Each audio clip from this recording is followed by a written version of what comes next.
Welcome back to the Ignite podcast. Today, we're delighted to have Todd Michaud on the show. Todd, if you could give us a quick intro about yourself so everyone knows who you are and where you're coming from. First, Brian, thanks for having me. I'm Todd Michaud. I'm the CEO of HuLoop Automation based in Auburn, California, and I'm leading this marvelous, exciting company that's trying to disrupt the intelligent automation space. Love this. And Auburn, California, for listeners out there, is right around the corner from El Dorado Hills, where I live. So we're basically on opposite corners of the same lake. That's right. Um, yeah, so that's pretty exciting, and it's one of our I think the only Sacramento region portfolio company out of 100 plus in the Team Ignite portfolio. So that's how special HuLoop Automation and Todd Michaud are to us. And by the way, Brian, thank you for your involvement with HuLoop. We're thrilled to be working with you. Oh, thank you so much. So tell us about your journey. How did you get started in this crazy enterprise software game and end up a CEO of a startup and with a beautiful view? Well, it is a beautiful view. You got to love where you want to live, and I definitely love living in this region. I kind of grew up in the Bay Area, and as I sort of evolved in my career, me and my family decided to move out this way, and it's a great place.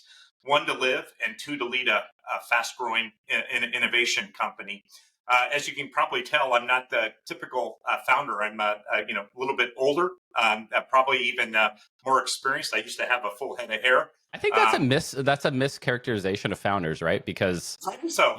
I think the myth of founders is that they're all 20 somethings in a hoodie. But actually the average founder is in their 40s. They usually have a family. They Yeah. got about 20 years of work experience. That's the average. And I've met plenty of founders in their 50s and 60s even. Well, I tell you, I've had really terrific career journey over the years. Starting with Big Blue, where I spent 16 marvelous years. Back in the day, Wow. learning the ropes around technology. Was that the first job out of college? It was, Wow. what a great job! What a great place to learn the ropes. Learn about the basics of technology, learn about the industries that we serve, and ultimately, learn how to sell. Learn how to take care of customers. IBM was a terrific organization. But HuLoop is my fourth startup. I've had the privilege of leading a number of other companies over the years, primarily in advanced analytics, data science, and AI. I've had the privilege to have three prior exits along the way.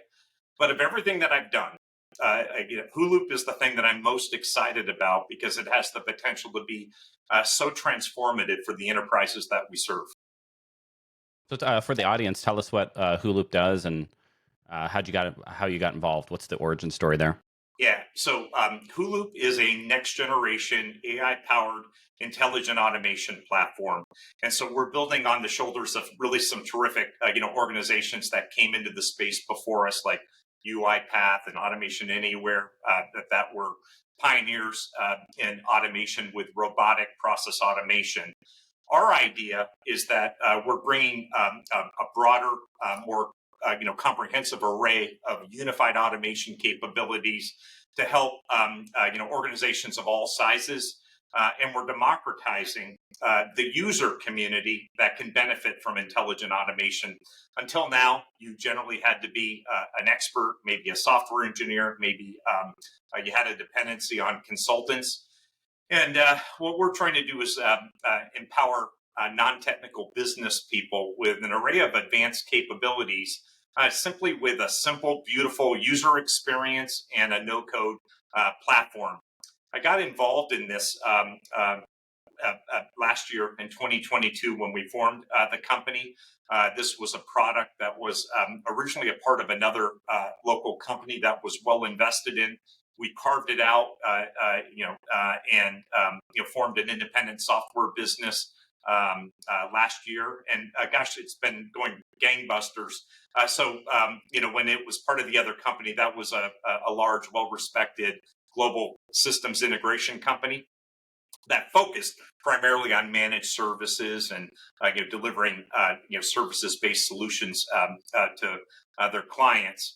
And as a software platform, we looked at whether or not this business could grow faster and innovate more quickly as an independent startup company. And we collectively made the decision to do that. And the company has really been on a terrific track record since then. And so I'm happy to say. And of course, in addition, to Ignite, some of the founders from that original company are investors in our business as well. Yeah, and that's what struck me when I looked at your company was how solid the enterprise exec team was. Tell us a little bit about how that team was formed and why that's so important. Well, part of this was I went out and found, the best people I could possibly find in each of the critical roles.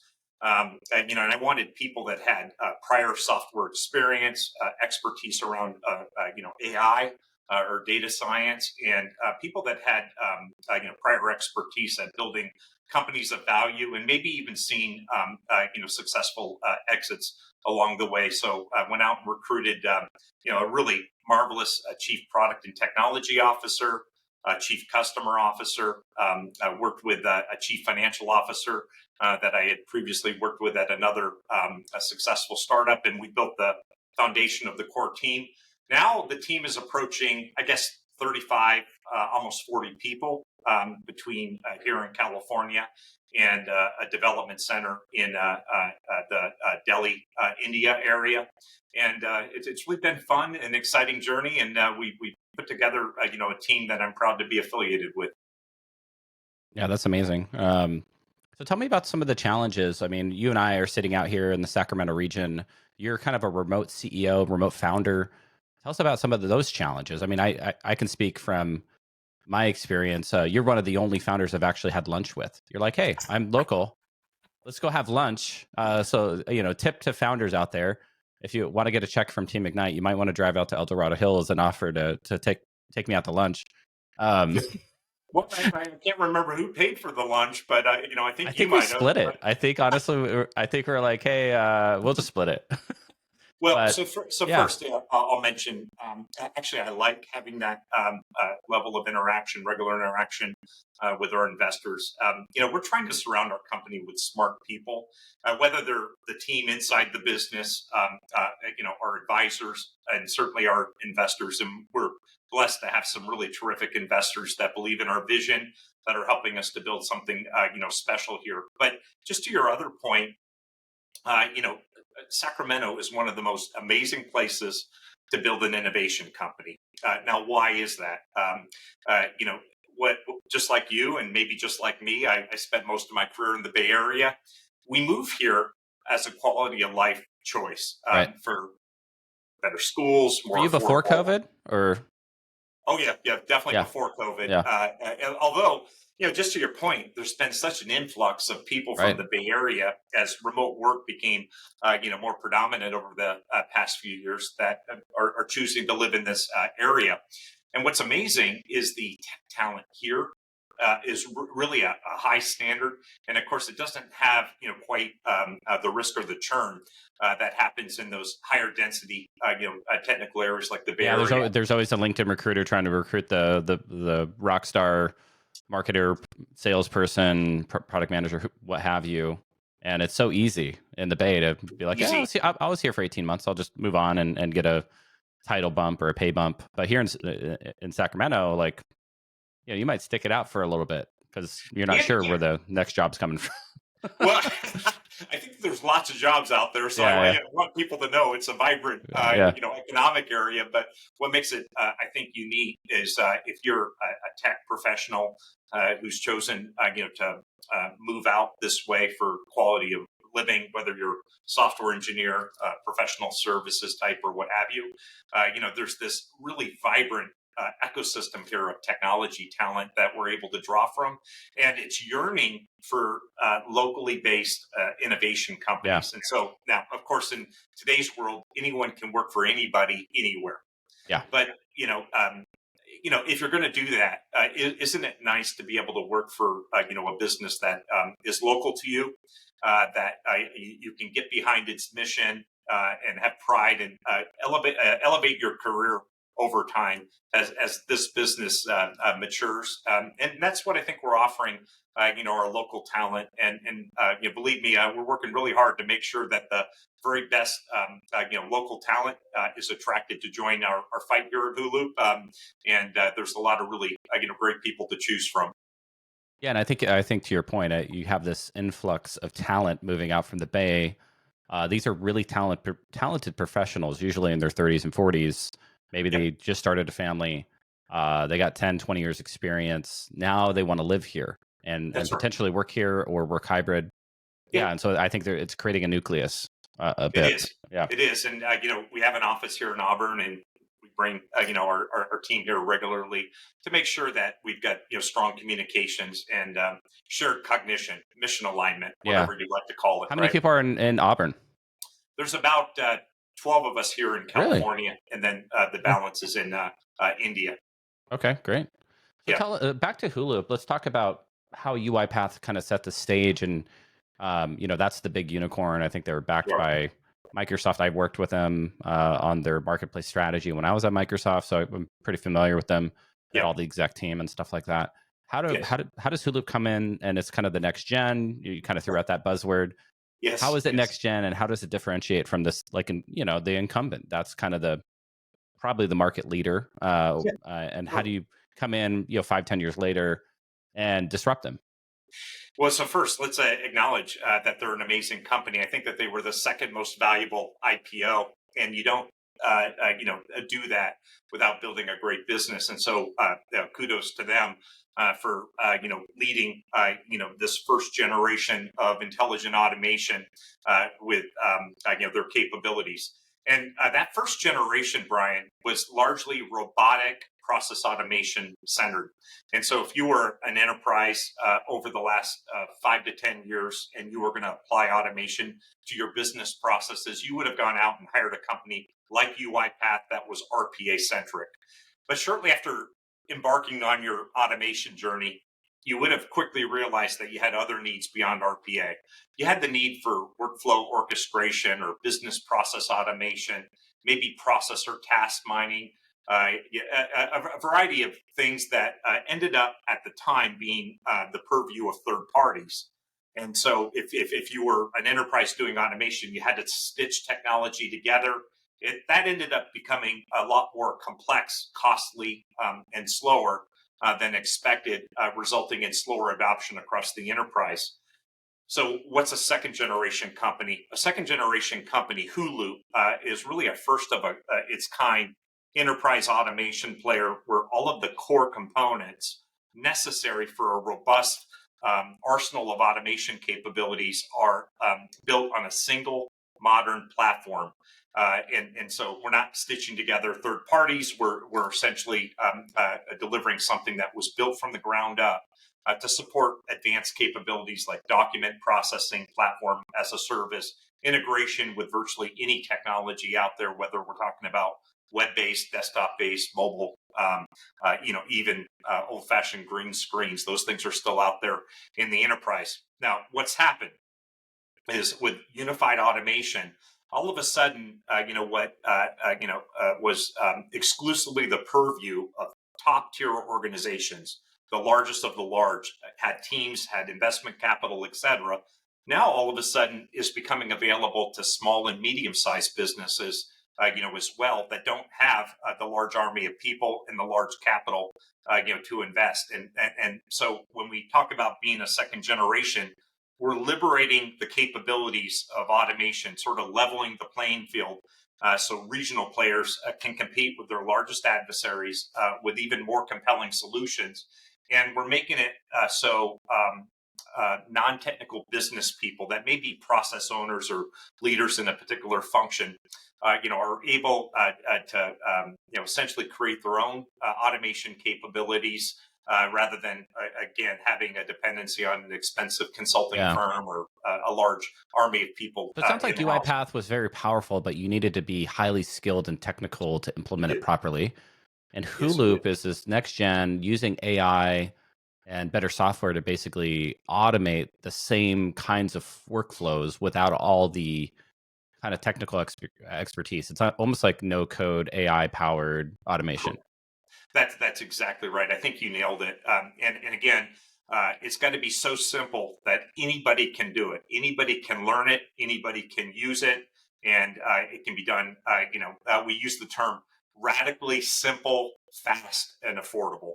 That's the world that we live in today. That's what we're delivering to our clients. Now, Brian, we've made the determination that we're going to focus on a couple of really key industry verticals. And so while I suppose we could go after any industry known to man with our horizontal technology. What we've decided to do is go deeper into two verticals that are really underserved.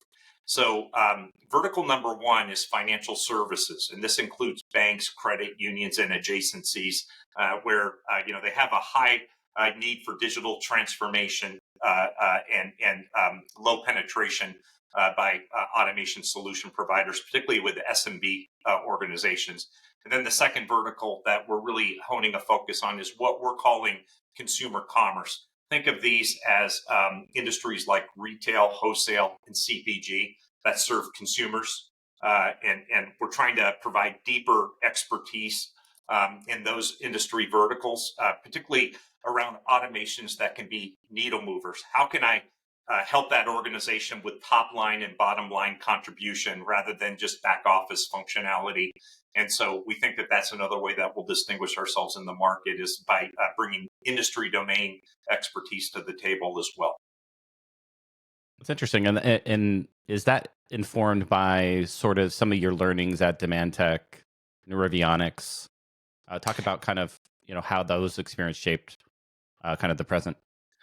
Yeah, so it is in some ways because if you're an enterprise in those sectors today, it's not about big enterprise system investments like ERP systems or core banking systems, et cetera. Those things are so important. So I don't want to diminish their importance. Of course, every business needs those capabilities, but even with these big investments that have been made in enterprise software, if you look at the typical enterprise, those software solutions, when combined, only provide about 35% coverage on the automation needs or the functional needs of the enterprise.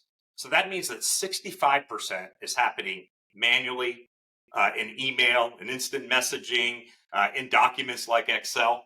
And so let's, certainly integrate with those enterprise solutions, but also, deliver, capabilities sort of in the gap. And so what I learned at Revionics and Demand Tech is there's a much higher appetite for solutions that can be deployed quickly, affordably, with a strong ROI.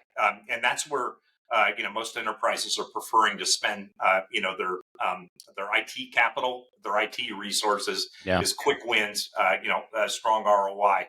And I guess I'll cap that off.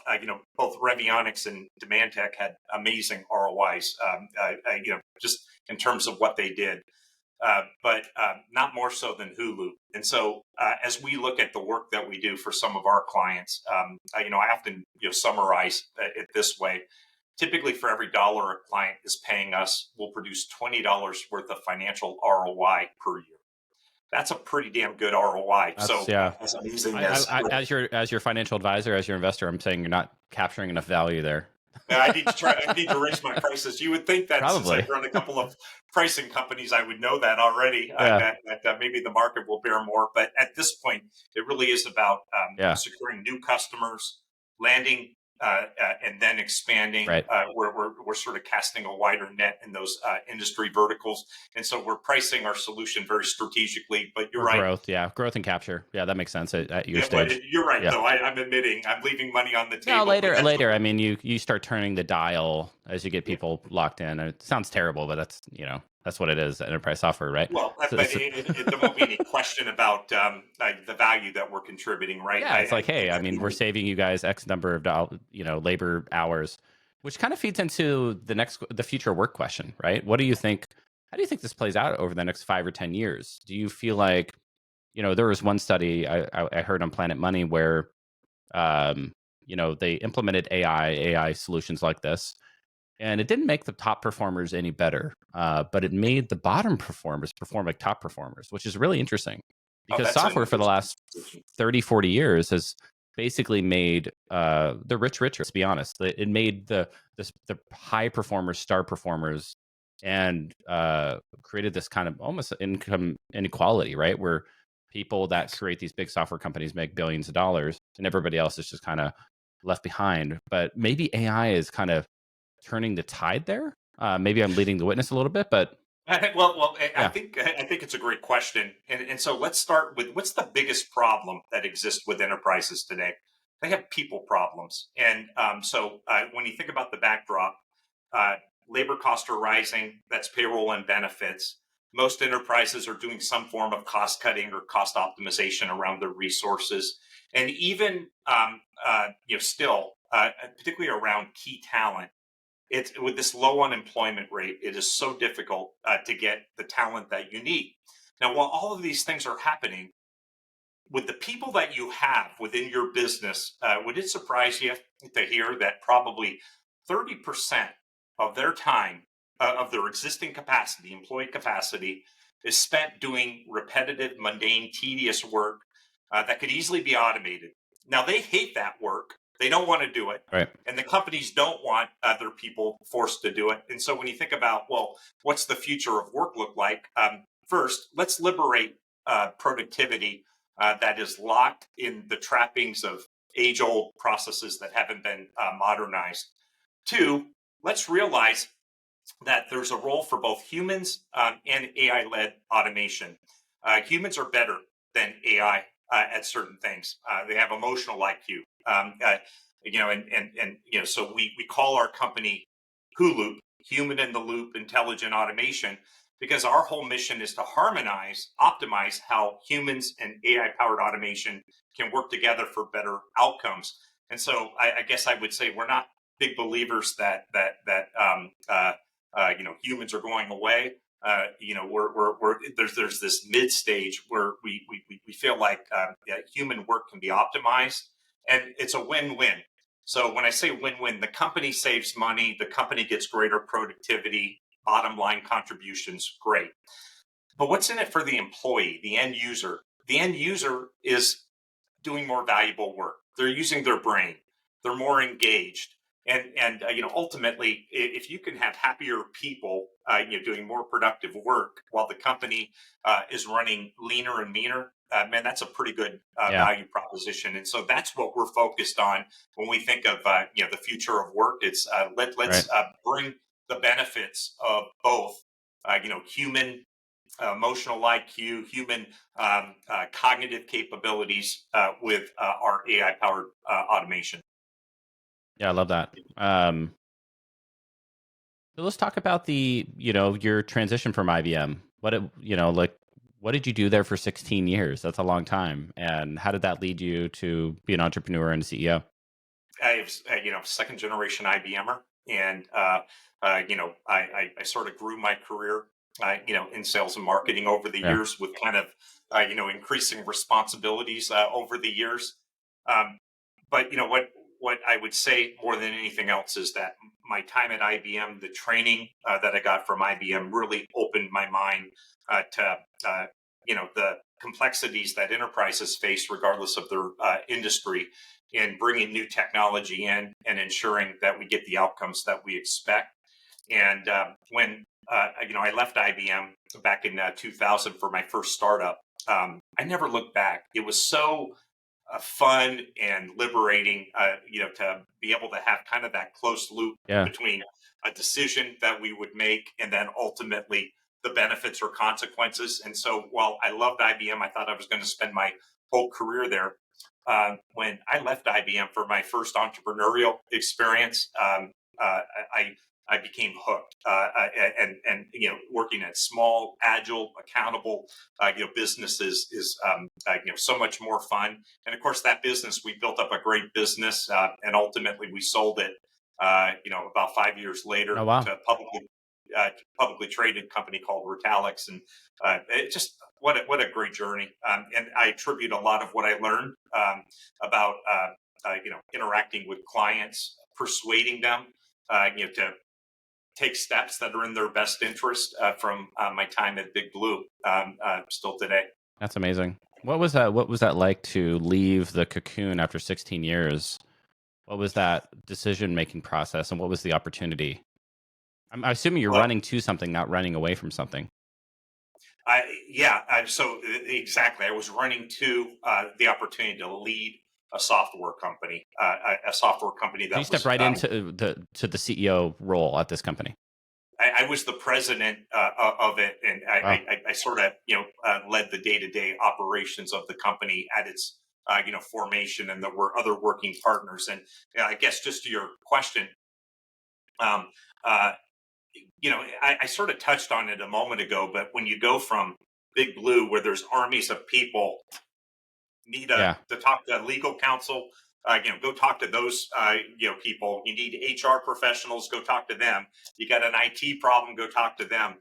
And when you're in an entrepreneurial business, you're oftentimes jack of all trades, and you're forced to fend for yourself, be Yeah. more independent, accountable, to a smaller pool of resources. And for some, it will scare the hell out of them. For me, it was liberating. For me, I'm so glad that I went on this journey because it led to a succession of good things for my career and learning experiences that I've Yeah. had the opportunity, and ultimately culminating in what today is the most exciting of all, as I said earlier, this disruptive platform called HuLoop. I love that. So, if for the founders listening out there, what would you like to impart about your learnings in leadership and leading teams and growing enterprise software companies that you've done multiple times? What are some of the kind of the takeaways there? Well, I always had, kind of a management system and approach to, how, you would lead a more innovation focused software business versus, like I said, it was much more federated in a large business. And so, you know, in our world, you need to have kind of an accountability model and just blatant transparency, with your colleagues. And if you've got those two foundations in, a younger company, you can just do anything. There's so many things that you can accomplish with the right culture, and people who are entertaining, will sometimes say, "Well, Todd, tell me about the culture at HuLoop," and I'll say, "Well, I don't have one yet." Technically, we do. We have what I call our aspirations, but like I said, we're building a company that takes good care of our clients, loves our people, and ultimately we're building a culture of both transparency and accountability, and I guess trying to create that win-win-win situation. When clients win, they buy more. When employees feel like they're engaged and they love what they do, they're mission aligned, they stay with you longer. And again, if we surround the company with external stakeholders like investors, advisors, and of course, others. Um, Yeah. that's what makes the difference, I think. Yeah. Tell us about some of the aspirations. I'd love to hear those. Well, I'm a little bit worried about telling you because you're going to remember this. But let's build a highly valuable company here. Valuable in a number of ways. So valuable that we're saving our clients a lot of money, helping them find ways to grow. So valuable that the people who join our fight as associates, employees here, love the work. Feel fulfilled by the career opportunities here, and certainly so valuable that our investors ultimately will see a really terrific return on their investment. Now, can our young company become worth $1 billion or more? I sure hope so, and that's what I'd love to see. And ultimately, if that happens, we'll provide a great return for our investors. But you get the right to deliver a great return for your investors by doing the other things. Yeah. Customers have got to love you. and employees have got to be so committed and mission aligned. And so, but I'm really excited, about this market we're in. Brian, when you look at intelligent automation as a market, it's a $600 billion market, and we were talking about the largest player in this market is about $1.3 billion of revenue, so or it's recurring revenue. recurring Yes. revenue? Yeah, And so suffice this is it a to say, massive company, $1 billion revenue company. It's just, I mean, it's huge. let's just pause It's a and just huge recognize how big that is. That's a huge company. it's a huge company, but you divide it into the market and you say, well, even that huge company has got a trivial market share, Yeah, compared not to even the 1%. ultimate. Yeah, Yeah, exactly. 1/6 of 1%. It's like nothing. And what gets me really pumped up is that, I've seen this over the years, with some of my own experiences. Sometimes the company that invented the category isn't the one that wins it.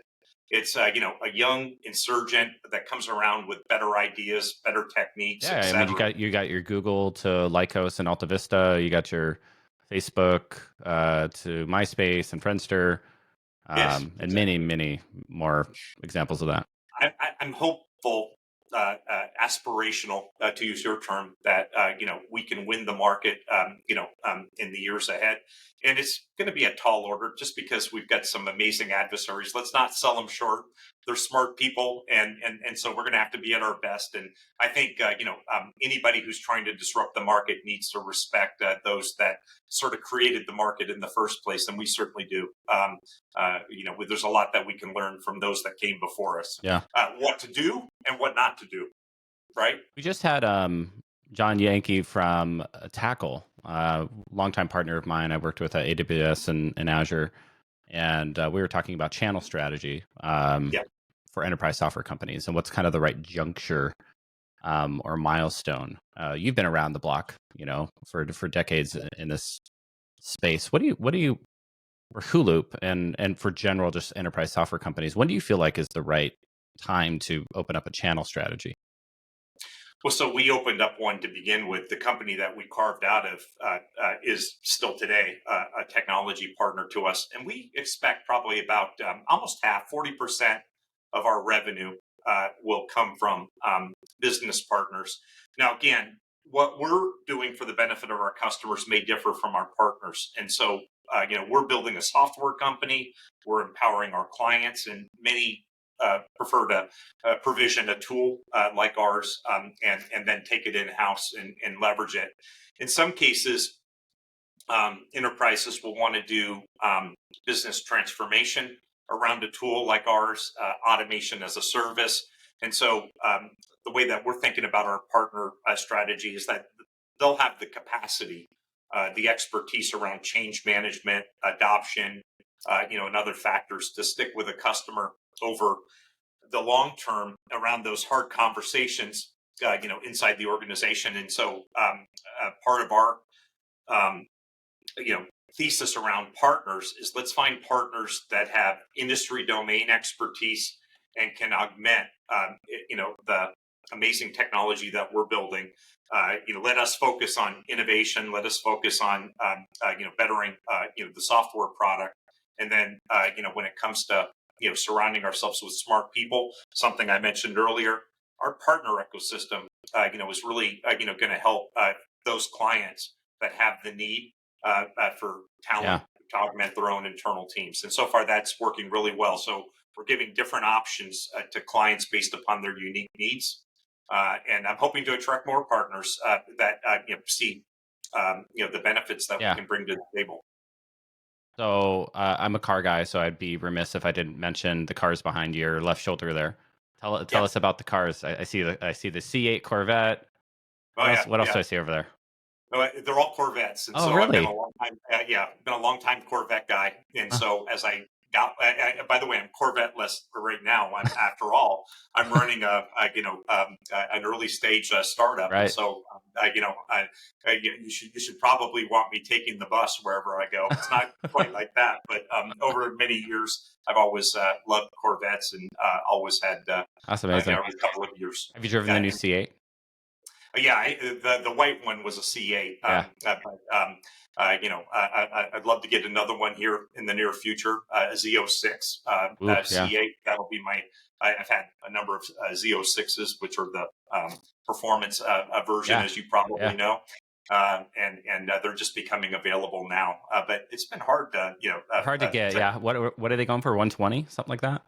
yeah, that wasn't the original vision, right? The Yeah. original vision was that it was going to be much more Like market 90. friendly. Yeah. The scarcity, I think of, product Well, you got is really hard. MSRP and then you got supply and demand, right? And so Oh, those dealerships will go, yeah, we're gonna sell for 20 over because we can. that is so true. Yeah. So I true. rented the C8, so I have a bunch of buddies, and they're all car guys. They all have Yeah. mostly Porsches, but mostly German cars generally. And I don't know. I was like, I guess I could rent a Porsche or a BMW and go cruising around with you guys, but I think I'm gonna rent this like C8. And we went cruising around Tahoe and Napa for an extended weekend, and that was a lot of fun. I don't own a sports car either. Like I am a huge car guy, but 3 kids, it's all minivans for me all the way down. So Well, I'm an empty nester, so I've got no excuse not to have. yeah, you should go get that. I approve that as your investor. Well, I yeah, gotta actually, keep you happy, you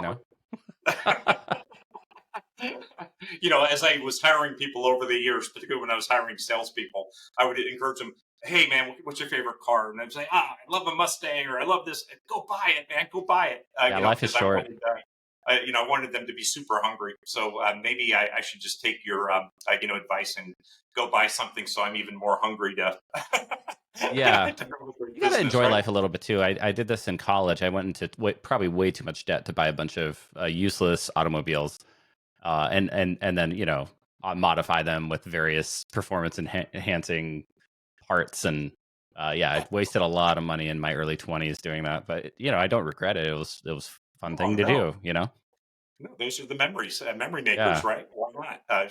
Yeah, I think you need to get yourself something very sporty that can sit alongside the minivan. you got it. Yeah. The problem is I live on this hill, and I couldn't possibly get a sports car into the garage. That's the factor.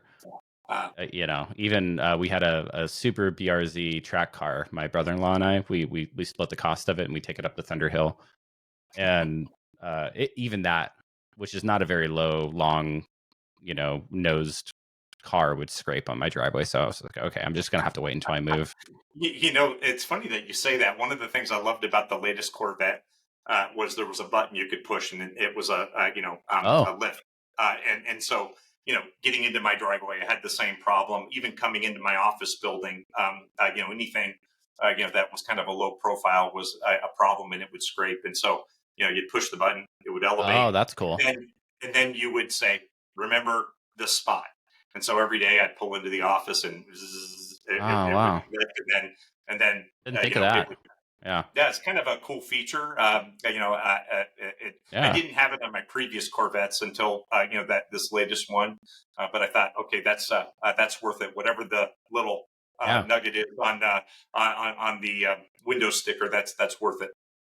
So let's switch to rapid fire. I'll ask Yeah, some sure. questions, and you just say your immediate thoughts. What's a pioneering read for you in technology leadership's been a game changer?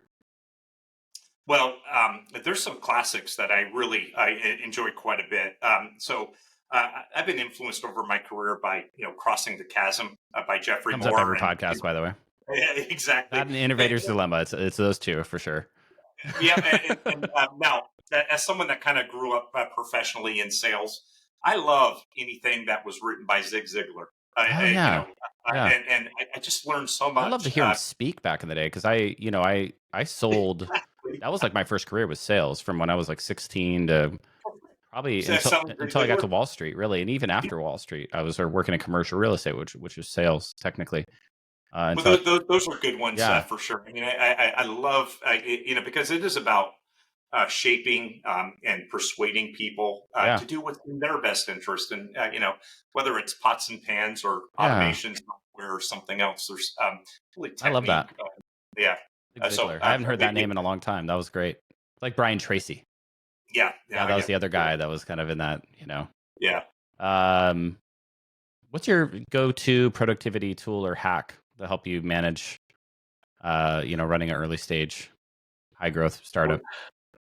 Gosh, so I don't know that it's a hack or a productivity tool, but every day, come hell or high water, I finished my day at inbox zero. Mm, Now, inbox zero could be email, it could be voicemail, or it yeah, could be whatever. But I've always been of the mindset that people oftentimes manage their flow of work based yeah. upon their communications with others. And so, finishing your day at inbox zero says that you got back to everybody, and Or you so decided not to get back to somebody, or you decided to delegate it, or you decided to file it away for later. I have the same philosophy. I built this Yeah, methodology where every day, I touch an email once, yeah. I'm responding to it, I'm delegating it, I'm filing it, whatever I'm Yeah, I have doing. the And same philosophy. What I started you know, doing is because we'll have so many companies in due diligence, I did start starring them and keeping in my primary tab yeah, on Gmail, and then I'll label it depending on who on the team's working on it, just so I know like, oh, okay, that's like such and such's deal. But it's always front and center because like I owe it to the founders to move right. through due diligence as fast as we can. And sometimes it takes weeks, unfortunately. It's just the reality of just having a lot of stuff going on. But I'm of the same philosophy as like get just touch every like do something with every email every day and get it out of your primary inbox. Some Yeah, way, it's shape, or form. Whether the it's like speed. delete, I won't respond, sorry, or I will file this away to do at some point, or I will read this at some point, or whatever it is, just get it out of your inbox. I love that. Well, when you think about all of it used to be that you had one inbox, Yeah. one phone. Now today, between all the social platforms and different email accounts and all of that, you could be checking 8 or 10 I different don't know how sources. people live with like 20,000 emails. Like I remember looking over my boss's shoulder or just various people throughout my career. And I'm like, I almost like respect them less. I'm like, what are you doing? Like, Well, especially if they're still, figure it out. black, right? Bold black means they haven't been read yet. It's like, hey, wait a minute, you got 2,000 unread emails. What's Like, how do going you on even there? live like that? You You're just like, either surfing above the wave or it crashes on you. right. Is You have sort to of get what. through it. Just get through it. Like, even if it's like do important, do not important, like to Yep. those two folders. That's what I was doing with my Outlook for years. It was like, do important, do not important. At least file it away, get it out of the inbox. So you've at least touched everything because you never know, like, what's a 10 out of 10 emergency unless you've gotten touched everything. Right. You don't have to You reply know, to everything, but it's funny, Brian, is my email productivity is notorious, and sometimes, of course, people will say, "Todd, man, you sent that," and yeah. it's like, email is something that's better to give than to receive. Oh, yeah. Well, email's this thing where you can like throw a task on somebody's plate. Like, I'm Yeah. giving you this to do. One of my pet peeves is somebody slacking me, sending Oh, me a yeah. text message on Slack or Teams and saying, "Hey, can you do this thing?" And I'm like, this is the worst way to give somebody a task That's because right. now Or, it's or, falling into or this channel somewhere, and I have to like bookmark it or I have to copy and paste it into my task list. But like, there's lots of famous examples of really, really high performing people. To your point, like Mark Andreessen is really on top of his Twitter and his email. Like, you could actually email him and he will respond within a minute or two, 24/7, pretty much. And like, I mean, that's crazy. just it helps. It actually helps me relax when I'm not working, not to feel like I've got this accumulation of stuff Right. that's waiting on me. So, like I said, it's just one of those things that I've learned over the years that helps me have peace of mind as well as making sure that things don't accumulate to the point where you're perpetually behind the eight ball. Yeah, I love that. So if you could share a meal with any three individuals who've been pivotal in technology and business or anything you're interested in, frankly, who would they be? Living or dead. So Yeah, living or living, dead. Yeah. I would say, love people like Mark Benioff, Yeah. Satya Nadella, of course, and Elon Musk. Wouldn't that Oh, be amazing? yeah. But if you were having a meal with someone that was a ghost in the past, I think someone like Thomas Watson Jr. Mm. Would be an amazing person to talk to because he was at the start of really this industry that we now serve in, and imagine being the pioneer back then. That would Yeah. be amazing. Somebody like Henry Ford, Yeah, something like that. yeah, Yeah. yeah, exactly. So like Henry Ford only for Andrew IT, right? Carnegie, like these business titans, like how they thought about things. Exactly, exactly, and how far we've come, right? So what's the most valuable advice you've received related to business scaling or fundraising? It goes back to something I said earlier. Um, you're trying to get people, to buy in to your vision, to what you're looking to build, and this all starts with transparency, trust, and accountability. Do what you say you're going to do, and it's not always easy to do. In fact, sometimes, particularly in our space, we're influenced by things outside of our control. But I think that those things sort of center me on what's important. I want for people to know that I'm dependable, that I'm accountable, and if I'm not going to hit something, I'm going to feel really bad about it. Right? That's sort of the mentality, and that's the type of person I like to surround myself with. As well. I just found uh, finding that shared attitude towards things has helped me build some terrific teams over the years, including the one I have. Yeah, love that. Well, Todd, this has been a fantastic conversation. Thank you so much for joining us. I really enjoyed the conversation. I think everyone out there will as well. Likewise, thank you so much. Again, appreciate being involved. With you. Appreciate your trust and confidence, and I appreciate the audience being interested in hearing what I had to say. Thank you so much for your time.